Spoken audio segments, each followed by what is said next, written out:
you guys talking about every time you stage PARAH, there'll be something happen politically that is fitting the story.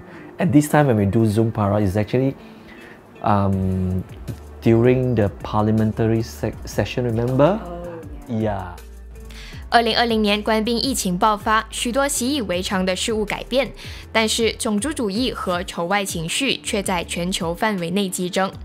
本地一家汇集各族群的剧团即时咖啡厅剧院选择在线上直播演出，表演者都在不同空间演出，但仍然吸引20多个国家的800多名观众购票观看。I didn't want to do like a reading because I felt a lot of people were already doing readings, so I was more interested in doing like, a full play, and so when PARAH first suggested let's do Zoom PARAH as a reading, I was like, okay, that's fine. I'll still look for the play I want to do because I didn't think PARAH would be the right play, but after we did that reading, internal reading, I thought, oh no, this is really going to be this would work, and I think what was very useful about it is because we'd already worked on it before, the actors knew the characters really well. So, because to direct everything on Zoom, as I think, it's very, very challenging. So at least I felt like some of my work was already done because we had been able to work on it beforehand. So character exploration, physicality, all those things we discovered years ago. And because of our kinetic memory, the actors could come back into the scene and still have that memory in their bodies of the play and emotional memories as well. I first worked with Joe, right? I never, it doesn't really happen to me like, oh, I have to work with someone from Indian or no, it's not. It's not. It never crossed my mind, of course, right? I'm not sure about you, right? When you, oh, I have to work with a Chinese. Yeah, but it's not that way, I think. So I think in cases like this, I think it works. And it's not challenge, it's something that we are so used to. We never asked this kind of question before, right? You always been to a certain situation where you suddenly realize, oh, actually you are not as open that you think you are. Oh, you are actually quite, or something, that kind of emotion. But I think that's interesting because being in Malaysia, you're able to go through that changes. Whereas sometimes in certain countries, you never get to experience that. Yeah.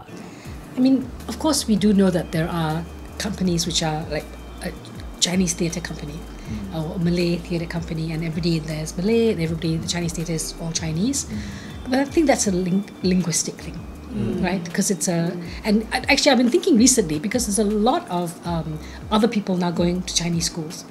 Yeah. But Chinese schools also don't really introduce much theatre. But I was wondering what would happen if they actually had a proper proper theatre programs in Chinese schools. It would be so great to see people of different languages, different ethnic backgrounds, but speaking Chinese and making a piece of theatre.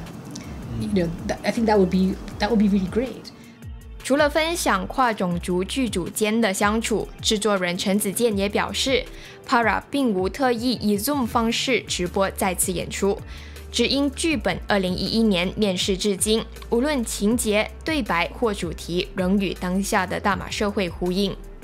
Yeah, I think we remember during the rehearsal and closer to the Zoom performance, you guys talking about every time you stage PARAH, there'll be something happen politically that is fitting the story. At this time when we do Zoom PARAH, is actually during the parliamentary session, remember? Yeah. So there was this MP who was actually kind of like mocking another MP, Kasturi Patu, and saying that, pakai bedak otak cukup, something like that. Yeah, gelap, So I think during the previous production, politically there was something happened also. Chinese tsunami. Yeah. Apa lagi Cina mau. So, but again, come to think about it, right? When do we ever not have this kind of things that happen, right? So it always happens. So like Joe said just now, is evergreen. The issue is still there. So yeah. So at any time, putting the play up is also good for the discussion, for the discourse. Yeah. And I also felt the play felt timeless, unfortunately.